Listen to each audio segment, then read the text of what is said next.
Welcome, welcome. Greetings, one and all. I'm Reverend Dr. Bud James, and I'll be hosting tonight's service on surrender and serenity. Surrender and serenity, words we hear a lot. We're going to look at it through an interfaith perspective this evening and have some fun with it as well. So here's our agenda for tonight. We'll have our invocation with the wonderful Reverend Katherine sharing. I'll go over the seasonal observations. We have some quotes on surrender, which Reverend Don has volunteered to read. I have a little sharing tonight about surrender and serenity through an interfaith point of view. It's fascinating researching it. Katherine has an original song that she'll be sharing this evening, I Surrender. We'll have our universal blessing, and then our experiential sharing segment where we're going to ask you to share with us your experience of surrender and serenity. We have some short announcements, and then we'll wrap it up until next month. So let's go ahead and start with our invocation. I'll ask Reverend Katherine to come forward and share the New Light Temple invocation. Reverend Katherine. Thank you, Reverend Bud. New Light Temple was founded by Rabbi Joseph Gelberman as a haven where people of all beliefs and backgrounds could joyously come together to share their bountiful and varied gifts of spirit. New Light Temple is the ordaining body for All Faiths Seminary International. Our purpose is to provide a sacred space for people of all faiths and ages to celebrate diverse religious and spiritual traditions. We gather for connection, inspiration, solace, and healing while fostering understanding, peace, love, and unity. In the words of Gandhi, I offer you peace. I offer you love. I offer you friendship. I see your beauty. I hear your need. I feel your feelings. My wisdom flows from the highest source. I salute this source in you.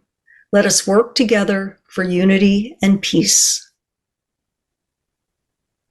And in the words of Rabbi Joseph Gelberman, never instead of, always in addition to. Back to you, Reverend Bud. Thank you, Reverend Katherine. I'd like to share this month's holy and important observations for the month of August in 2023. So here we are in the middle of summer, and on August 1st, we celebrated Lugnansen, which is a Gaelic festival marking the beginning of the harvest season, and it's an official holiday in Ireland. Historically, it's been widely observed throughout Ireland, Scotland, and the Isle of Man. It's typically held about 1st of August or halfway between the summer solstice and the autumnal equinox. It's one of the 4 Gaelic seasonal festivals. And its importance is up there with Samhain, Imbolc, and Beltane. And it corresponds to the Welsh Gwyl Awst and the English Lammas. August 6th was the Transfiguration of Jesus, an event described in the New Testament where Jesus is transfigured and becomes radiant in glory upon a mountain. The Synoptic Gospels, Matthew 17, Mark 9, Luke 9, recount the occasion. And it's also mentioned in the second epistle of Peter. In gospel accounts, Jesus and 3 of his apostles, Peter, James, and John, went to a mountain to pray. On the mountaintop, while he's speaking, Jesus begins to shine with bright rays of light, and this was witnessed by all there. And in that moment, in that time as well, the Old Testament figures Moses and Elijah both appear with Jesus, and he speaks with them. Now, this transfiguration is one of the miracles of Jesus in the gospel, and it's considered unique in the canonical Gospels because the miracle happens to Jesus. Normally, he's the one that shares miracles with others. Thomas Aquinas, a very famous theologian, considers the Transfiguration the greatest miracle in that it complemented the idea of baptism, and it shows the perfection of life in heaven. In Christian teachings, the Transfiguration is a pivotal moment, and the setting on the mountain is presented as a point where human nature meets God. August 15th was the Dormition of the Mother of God, Mary, and it's a great feast that many of the Orthodox Catholic belief systems follow, like the Eastern, Oriental Catholic churches, and it celebrates the falling asleep of Mary, not her death. That's why the word is dormition, because it's the belief that she died without suffering in a state of spiritual peace. Now, it doesn't have any direct scriptural basis, but it is mentioned in the Apocrypha, if you're a fan of reading the Apocrypha, which I am, and absolutely amazing mentions of it there. August 15th was Obon, which is a Japanese festival of the dead, or festival for deceased ancestors, not unlike how Samhain or Halloween has been represented, or the Day of the Dead. So we see this celebrated different ways by different people.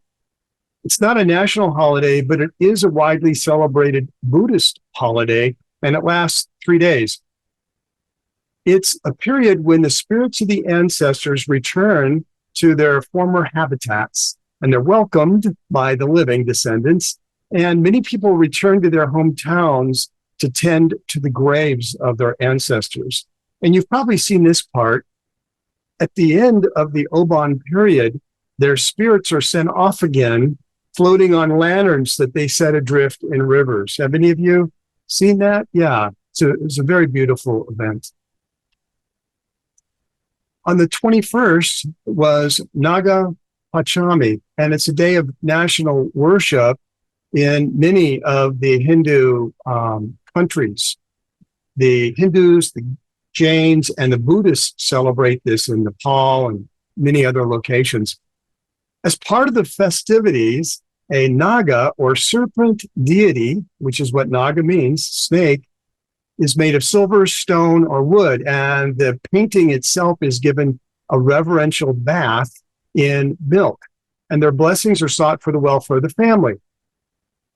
Also, something you've probably seen, a very classic notion, is live snakes, especially cobras, are also worshipped on this day, especially with offerings of milk, and generally with the assistance of a snake charmer.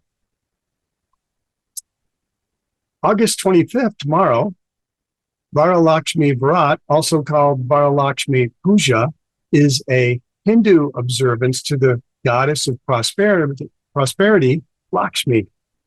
The Varalakshmi Vatram is primarily performed by married women for their own well-being and to ask the goddess to bless their husbands with health and longevity. Isn't that nice? Should have one the other way around, don't you think? August 30th is the Raksha Bandhan, and it's a traditional Hindu ceremony or rite, and it's celebrated in South Asia and a number of parts of the world. On this day, sisters are of all ages, tie a talisman or an amulet called the Rakhi around the wrists of their brothers, and they symbolically protect them. They receive a gift in return and traditionally invest in the brothers with a share of the responsibility of their potential care. And if you know of any other important observations for August, please let us know in chat or send us an email at the newlighttemple@gmail.com. So I'd like to invite Reverend Don Kunze to come forward and read our quotes on surrender. These are quotes from different political and spiritual leaders on the idea, the thought leaders of surrender. Thank you, Reverend Bud. Surrender is a journey from outer turmoil to inner peace. Sri Srimoy. When total surrender happens, suffering is removed. Duality is removed too. Ohaji. Surrender means the surrender of your ego. Radhana Swami.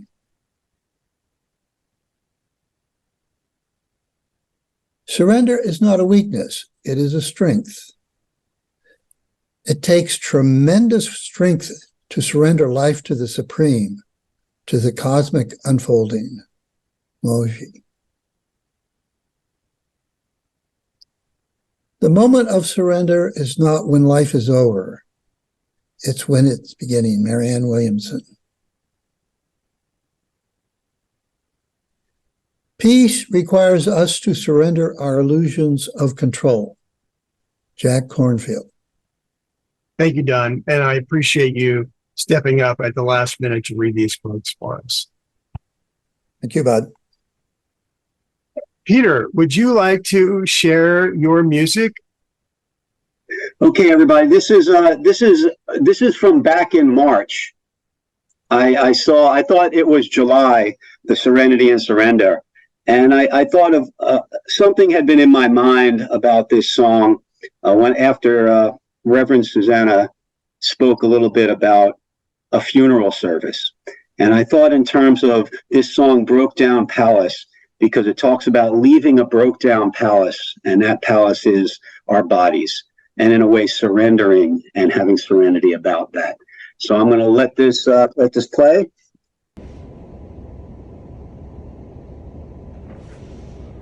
Hello, friends. It's a pleasure and an honor to be part of this New Light Temple service again for the month of July with the theme of serenity and surrender. This time I have a song from the Grateful Dead known as Brokedown Palace. It's written by Jerry Garcia and Robert Hunter, and it tells a story of leaving a broke down palace, that broke down palace being our physical bodies.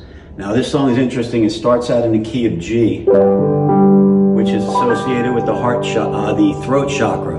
So the telling of stories, the physicalness of things. And then once the introduction is done, it shifts to the key of F, which opens up the heart chakra. Going to leave this broke down palace on my hands and my knees, I will roll. So here goes.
And thank you for the people at One Wall Street for allowing me to play this beautiful piano.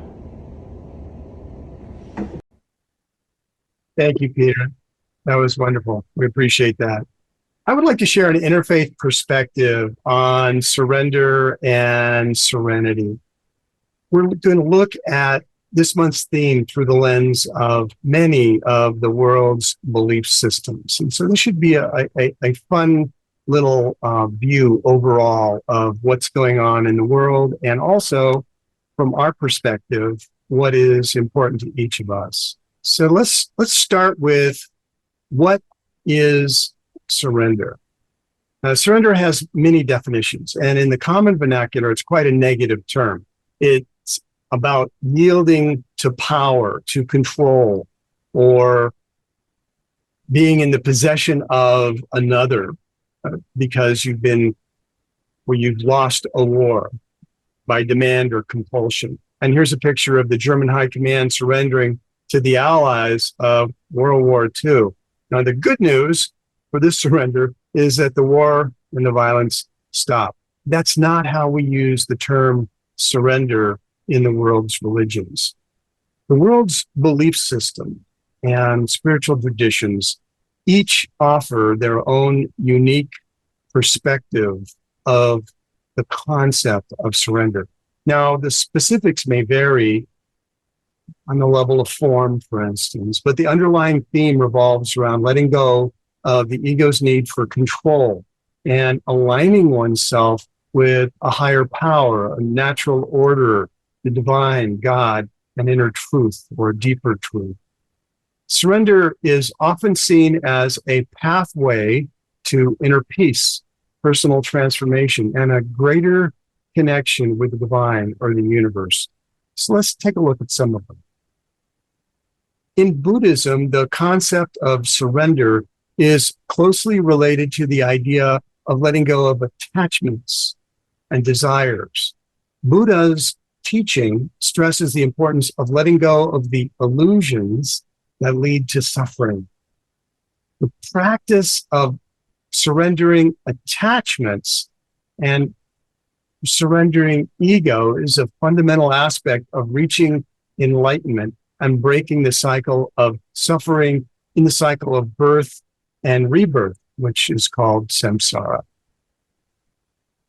In Christianity, the concept of spiritual surrender is closely tied to the teachings of Jesus Christ. One of the central notions is found in the Gospel of Matthew 16, where Jesus told his disciples, "If anyone would come after me, let him deny himself and take up his cross and follow me. For whoever would save his life will lose it, but whoever loses his life for my sake will find it." He also encouraged his followers to take my yoke upon you and learn from me, for I am gentle and humble in heart, and you will find rest for your souls. So this call to take on the yoke of Christ speaks to surrendering one's will to the divine, to divine wisdom and guidance. And additionally, the Apostle Paul's writing emphasizes surrendering personal desires and ambition to God's will. In Hinduism, the concept of surrender is reflected in the practice of bhakti, which means devotion. And it's practiced by choosing to fully align, worship, or follow a particular expression of the divine, of a deity, such as Krishna, Shiva, Vishnu, Devi. Surrendering to a chosen deity involves offering one's actions, thoughts, and emotions to that divine expression. Now, this surrender is characterized by selfless love. Think about selfless love and unwavering devotion, acknowledging that the divine is the ultimate source of all creation. And it's also an important term in Sikhism, which I'll discuss next. Sikhism teaches the concept of hukam, which refers to the divine order or the will of God. Sikhs are encouraged to surrender to the hukam, the divine will of God, recognizing that everything happens according to God's plan. The idea is to align one's will with the divine will and accepting both favorable and challenging situations as part of the same divine plan. The bhakti of Nirguni in Sikhism is the devotion of the divine without attributes. In other words, simply recognizing the divine without following a particular expression of it, as we talked about just recently in Hinduism. Many Native American spiritual traditions emphasize surrendering to the wisdom and the rhythms of nature. The concept of surrender here involves acknowledging the interconnectedness of all life. We see how the Great Spirit intertwines with everything. It's in everything. So imagine living humbly in harmony with the land, with animals, and the cycles of the earth. In Islam, the concept of surrender is foundational. The term Islam itself means submission or surrender to the will of Allah. Muslims are taught to submit their entire being to Allah's commands and guidance. The Quran often emphasizes the importance of surrendering one's ego, desires, and plans to Allah's divine wisdom and guidance. And it's exemplified by a term you'll often hear in the Islamic communities, Insha'Allah, if Allah wills, Insha'Allah. So everyone repeat after me, Insha'Allah, Insha'Allah, if Allah wills, if God wills. In Judaism, the concept of surrender is intertwined with the notion of trust in God's plan. The Shema, a central prayer in Judaism, emphasizes the oneness of God and calls for complete love and devotion. You shall love the Lord your God with all your heart, with all your soul, and with all your might. With all your soul, with all your heart, with all your might. If we just focus on that concept for a moment, and we see the power there. There's nothing but God. Surrendering to God's will involves recognizing that God's wisdom transcends human understanding, as reflected in Proverbs 3:5. Trust in the Lord with all your heart and lean not on your own understanding. I could do with some of that. In Taoism, the concept of surrender is linked to the idea of Wu Wei, which translates to non-action or effortless action. This involves surrendering the ego's desire for control and allowing the universe to guide one's actions. It's about aligning oneself with the natural flow of the Tao. And Tao means the way. So we're aligning ourselves with the natural flow of the way and allowing things to unfold naturally rather than forcing or demanding or controlling outcomes.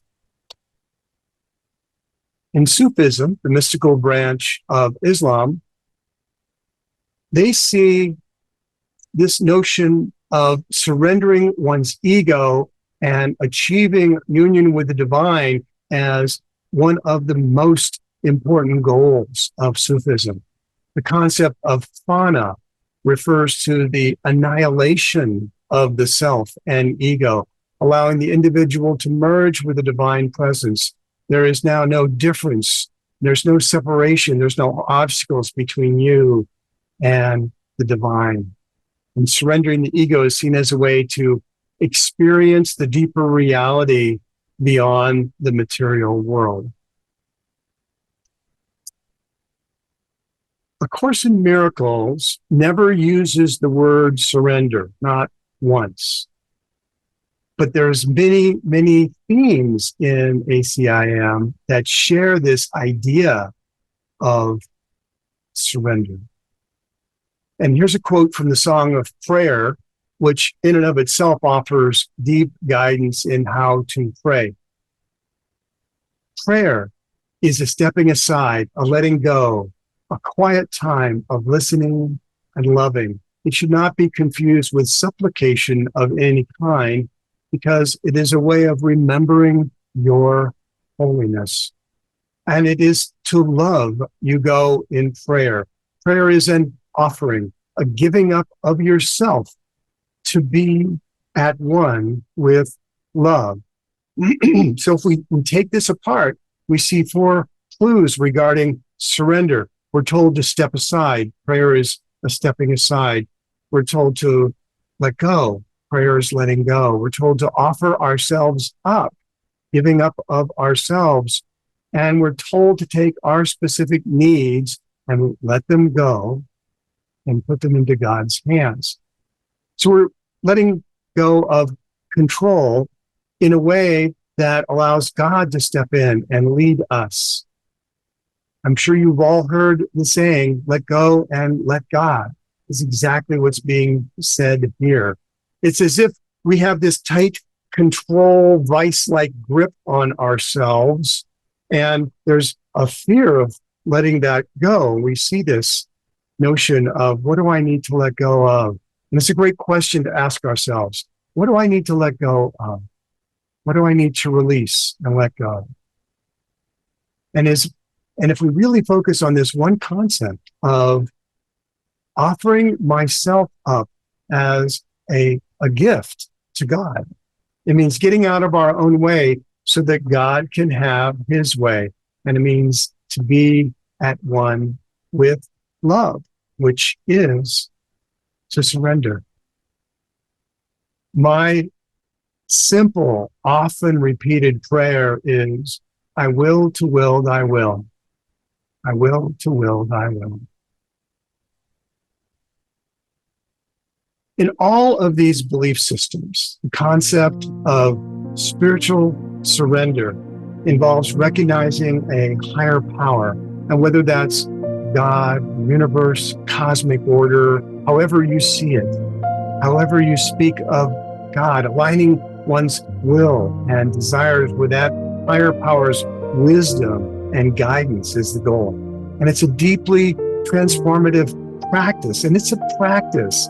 It isn't something that's just one and done. It's an ongoing practice that requires humility, trust, and a willingness to let go of ego's control. Through surrender, we seek a deeper connection with the divine and often find a deep sense of peace and purpose in our spiritual journey.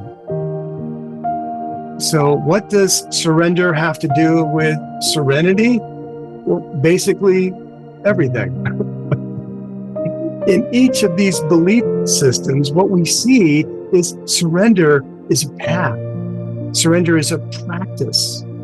And we cultivate spiritual serenity through these practices, through these perspectives, through this process of release. We're encouraged to transcend the challenges and the uncertainties of life.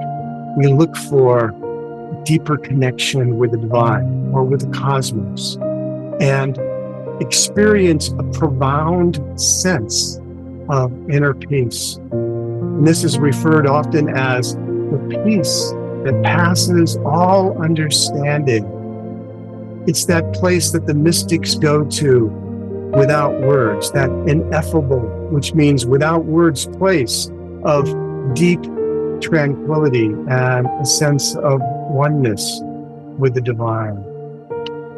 And to close this, I'd like to share a quote from A Course in Miracles, which comes from Lesson 155, entitled, I will step back and let him lead the way. There's a way of living in the world that is not here, although it seems to be. You do not change appearance, though you smile more frequently. Your forehead is serene. Your eyes are quiet as we walk to God.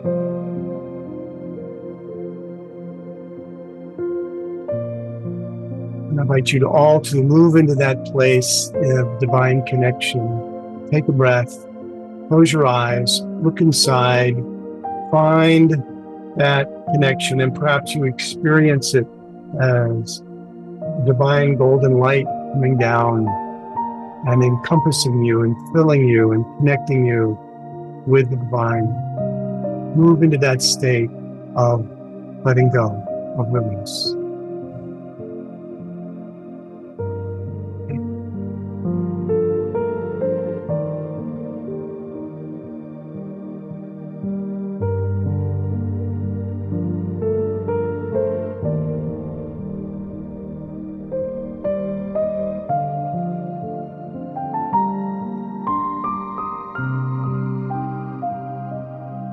A deep breath. Whenever you're ready, open your eyes. And I'd like us all to read, you can stay on mute, but I'd like you all to read with me the Serenity Prayer, which I'm sure you're all aware of. Shall we? God, grant me the serenity to accept the things I cannot change, the courage to change the things I can, and the wisdom to know the difference. Very, very powerful prayer. And while it's attributed to lots of people, it seems the original source was Reinhold Niebuhr, who was a Lutheran theologian.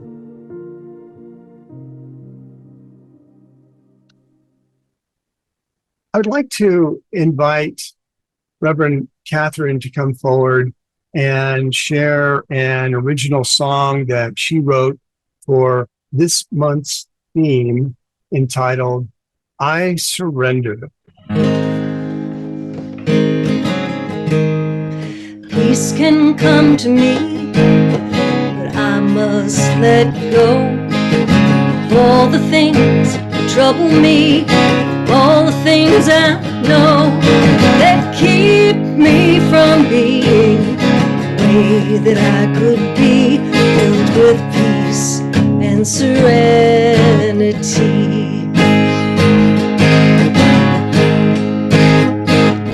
I surrender all that holds me back. I surrender my struggles and my past. Oh, for every indecision, a place that I've been, I surrender to all that is.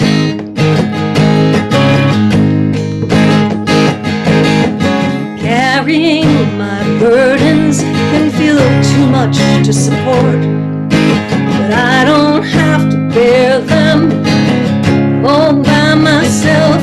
I can ask for help without shame from others and from God, and ask for peace and serenity.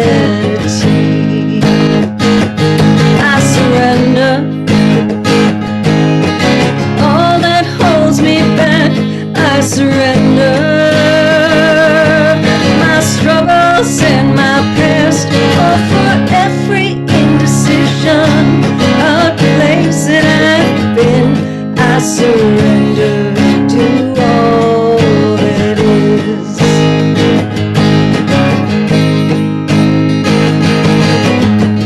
Let go of all that no longer serves you, and future outcomes, good or bad. A new beginning may await, peaceful future.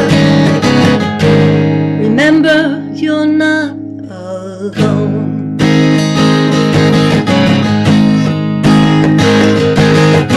I can feel lost, have no direction, feel that it all rests in me, and all I have to do is call out to my Lord in surrender. Spirit will carry me to peace and serenity.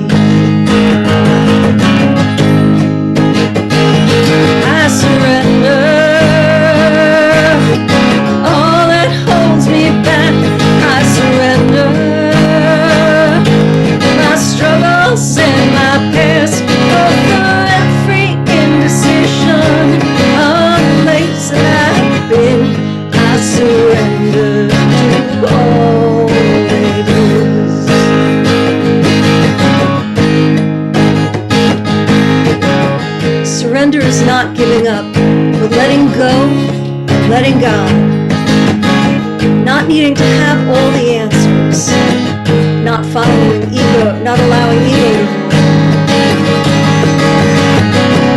not needing to carry all the weight. Loosen your grasp if you can let go. May you find peace. May you find comfort.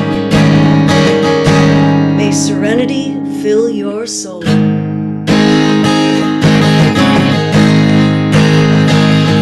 I surrender. Absolutely lovely. Thank you so much. It's wonderful. We appreciate that. We appreciate that you share with us your beautiful songs and the interpretation as you see on our monthly themes, Katherine. Thank you. Thank you. Thank you. Thank you. Thank you. And I thank you for the opportunity, and thank you all for listening and sharing. And Reverend Katherine, while you're here, would you like to share the New Light Temple Universal Blessing? Absolutely. Our universal blessing. The divine bestows these blessings on us all. Miraculous love and providence, comfort, hope, and healing. Understanding hearts, resistance to temptation, freedom from egoism, equal vision, faith, devotion, and wisdom, spiritual progress and inner strength, virtuous hearts, compassion for the less fortunate, love for all. May these blessings of the divine rest upon us. May all beings be well. May all beings be happy. May we lift the veil and see the divine spark in all of them. Peace, shalom, salam, shanti. Thank you, Katherine. Appreciate that very much. And now we're looking forward to hearing from all of you on this month's theme. And since our theme is surrender and serenity, we would like to ask, what has been your experience of spiritual surrender and or spiritual serenity? And we would like to ask that if you would like to speak, you can use the reaction button to raise your hand, or just simply have your video on and raise your real hand, and we'll call on you. And it looks like Ella, would you like to share? We'd love to hear from you. So, I really recently had two serious injuries, and the second injury required a second trip to the emergency room. And my dear colleague and friend and prayer partner, Rabbi David, with me. And while we were in the emergency room, he had a heart attack and died. And I was in the hospital by myself with the leg broken in two places, completely immobile and alone. And it took a lot for me to surrender to my current situation. So I had to pray to God that God was with me because God was in me. But fortunately, God was also in every person who works here, worked in the hospital, and who works here in the nursing home where I'm a short-term rehab patient. And it was very hard for me to surrender to the reality that Rabbi David is no longer in this world and that I am immobile. And but I found God in every person that works here, every person who came to console me. This happens to be the nursing home where I work. The residents themselves, who I've developed a close relationship with for the last 12 years, they came to see me and console me. The administrators, the workers. So God has visited me and supported me in the form of all these wonderful people who have their life in his also.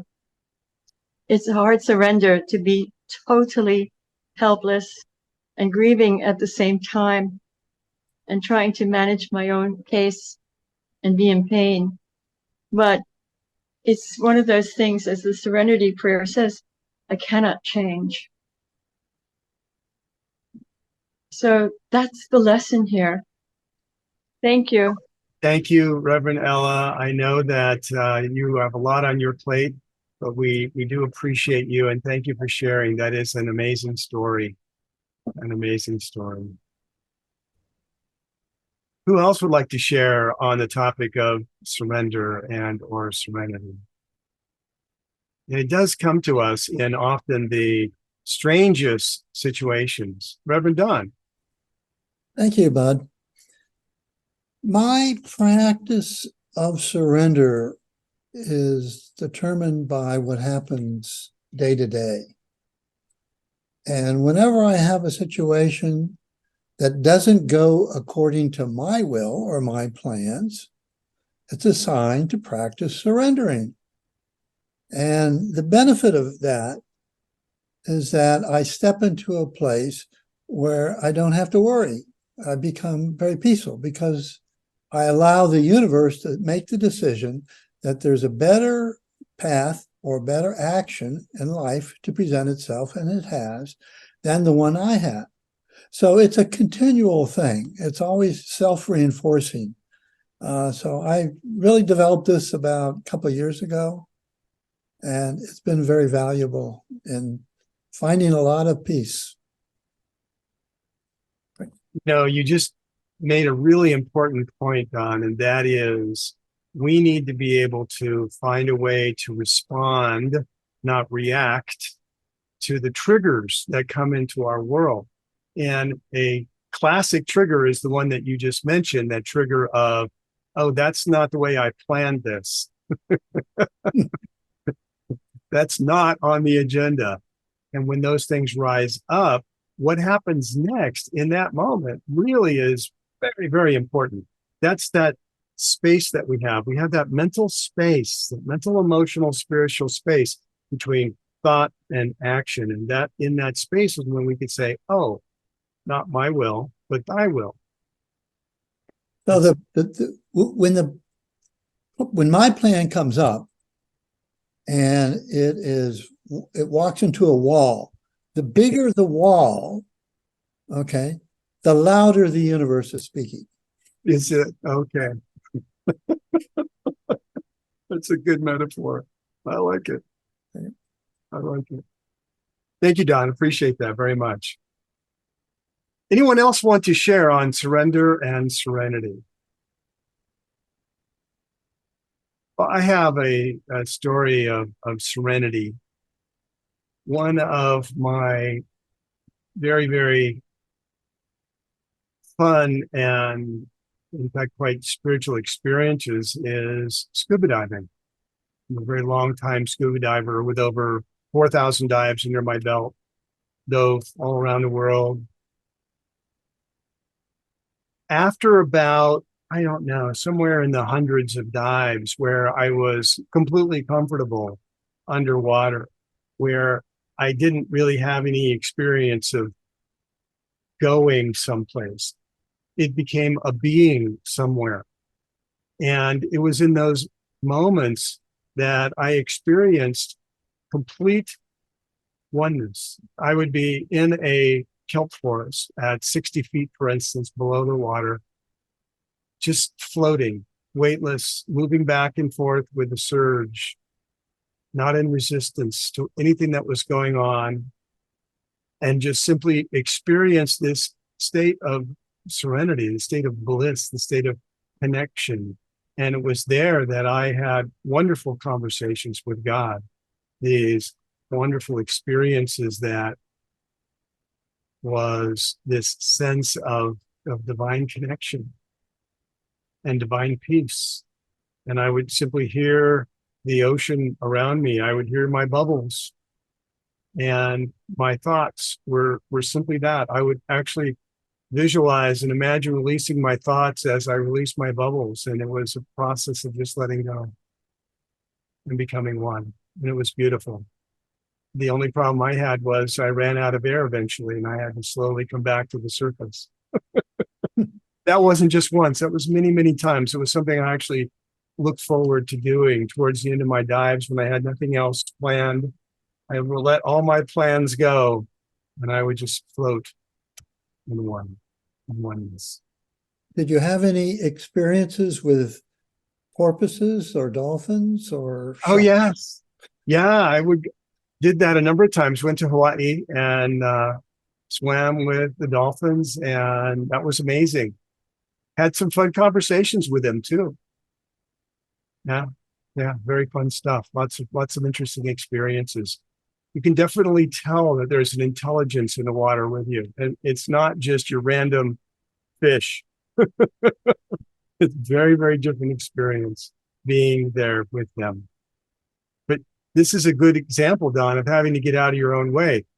You have to be there in that place with them, not worried about your gear, how you're swimming, what's going on with you and your dive buddy. It's where you have to actually just be in that place of peace and connection. For a lot of people, snorkeling with dolphins is something they can do that then. They're not worried about all the technology that can get in the way. It doesn't have to.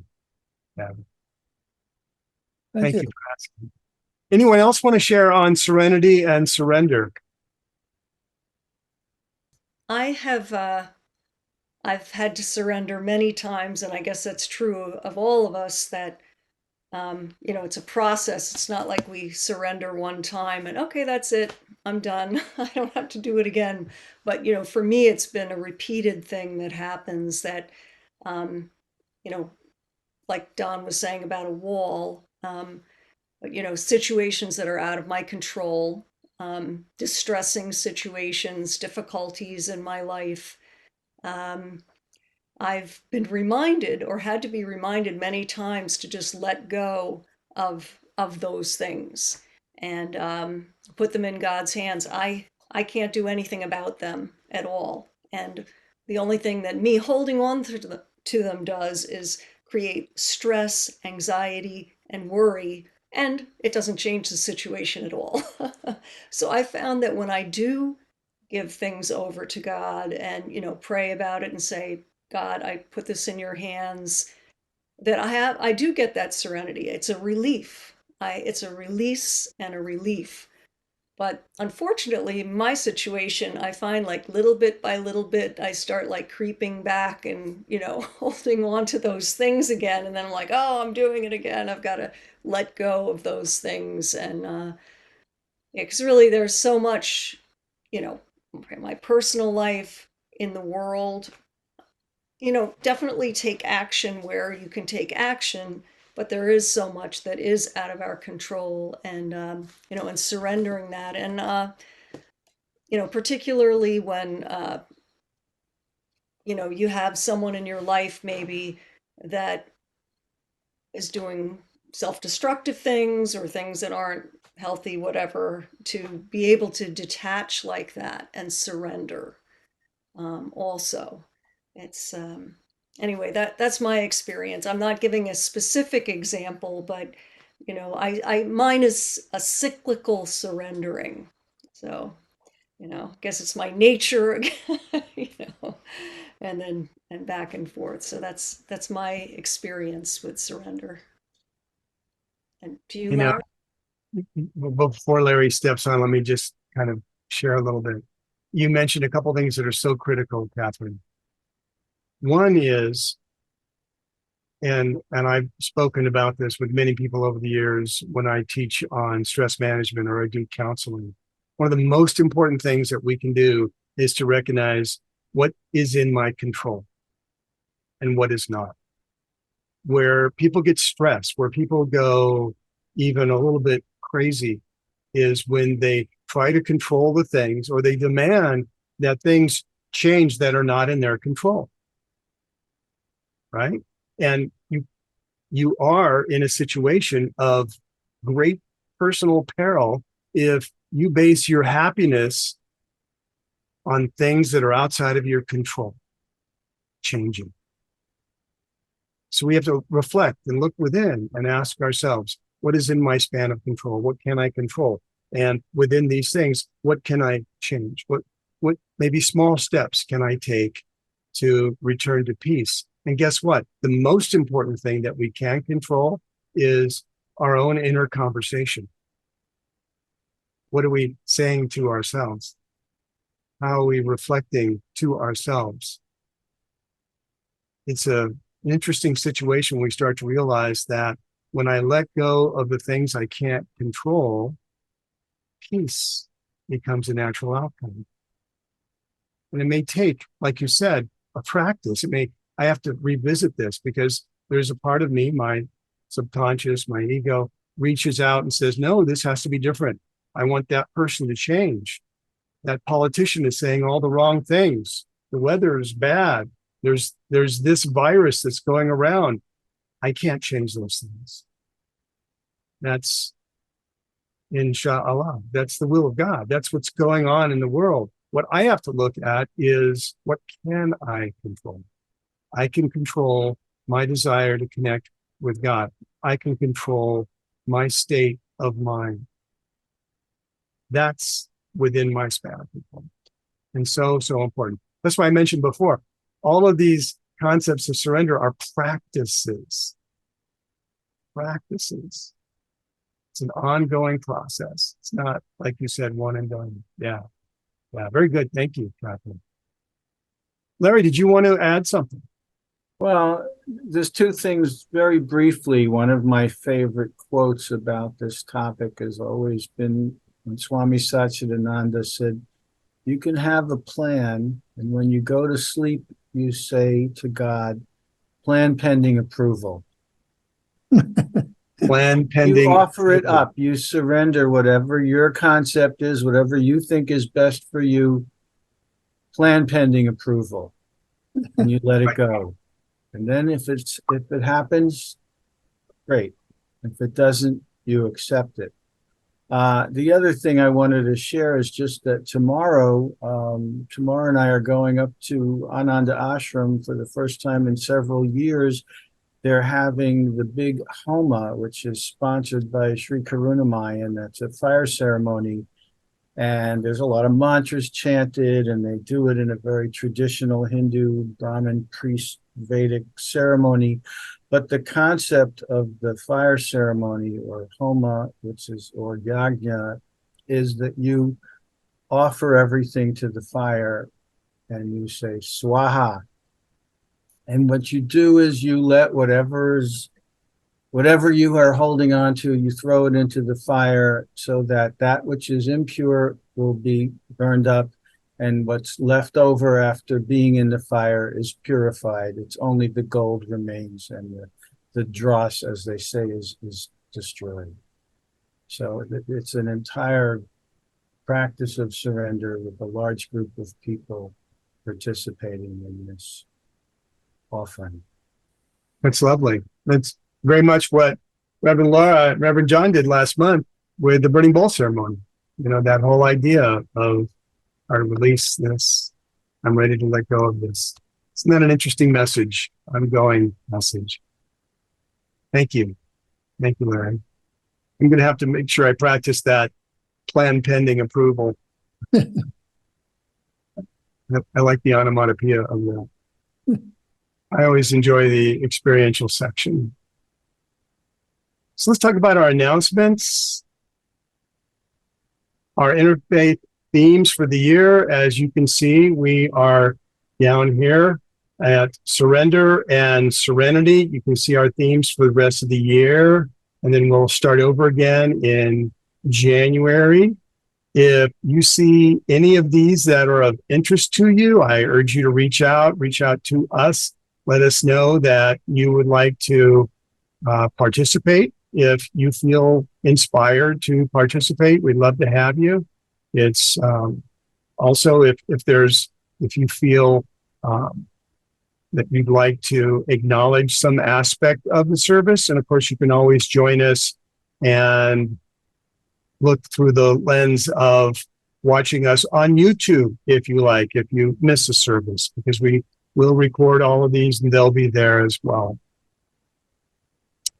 Next month, we're going to have Reverend Katherine and Reverend Dr. John come and share Resonance and Harmony, which is going to be our September service. And I spoke with Katherine earlier, and she did mention that we will be, that they're doing a great job of putting this all together. And I'm looking forward to Resonance and Harmony myself. Reverend Patricia is a graduate of All Faith Seminary, and she's been connecting with Spirit for many, many years. She recently released the second volume of her book, Turning into Spirit. You can find out more about her work with her beloved guides at https://tuningintospirit.com. And I just dropped into chat the links for all of our notices and our announcements. Reverend Dr. John Mundy offers an ongoing class in different topics of A Course in Miracles and spirituality and mysticism. He's starting a class this fall on the 50 Principles of Miracles. For those of you who are familiar, if you open up A Course in Miracles, that's right at the very beginning of the book, is the 50 Miracle Principles.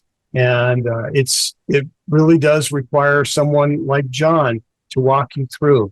It can be very, very powerful. I remember the first time reading them, I felt like I was walking into the middle of a conversation between two people, and I did not understand the language that they were using. So yes, this is a great one for those of you who really want to understand this concept of miracles. And you can go to his website, miraclesmagazine.org, and register there. He also has, about every month or so, a Sunday with Monday Live. And upcoming in September 17th, he'll have Dr. Rodney and Joel Goldsmith on. These are two amazing people, and they will be talking about the infinite way as a prequel to A Course in Miracles. And between Rodney and Joel, they have done a lot of work on this notion of the infinite way, which Joel wrote a book on and has lectured around the world on. And it's this notion of understanding who we are and how we can move into a higher state of spiritual living. Reverend Keith is an interfaith minister ordained by AFSI, and he received this year his Master's of Interfaith Divinity. He's the author of Kriya Yoga for Self-Discovery, Practices for Deep States of Meditation. And he's in the same spiritual lineage as described in the well-known book, Autobiography of a Yogi. He offers classes on Kriya Yoga about every quarter, every 3 months, and he's got one starting up in October. And you can join, go to his website, kriyabreath.com. Another of our alumni, Mon Reverend Earth, who seek along with the Common Word Alliance and the Ministry and Spirituality Centers for Humanity, invites you every Friday at 3 p.m. Eastern to join them in a healing prayer for humanity. Earth was just saying to me earlier that he gave last Fridays from our booth at the Parliament of World Religions. What a great location for a healing prayer for humanity. And all are welcome. And again, the link is in chat if you'd like to find out more. AFSI graduate Reverend Weta Joy offers the Inner Wisdom Circle on the fourth Sunday of every month. And are welcome. No experience is required. And you can find her and the circle at heartspiritcommunity.org. As previously mentioned, New Light Temple is the ordaining body for All Faiths Seminary International. And it offers brilliant interfaith programs that encourage you to go deeper into your own faith while exploring the beautiful mystical aspects of the world's religions. New classes start every year in September, and you can find out more about the seminary by going to allfaithseminary.org.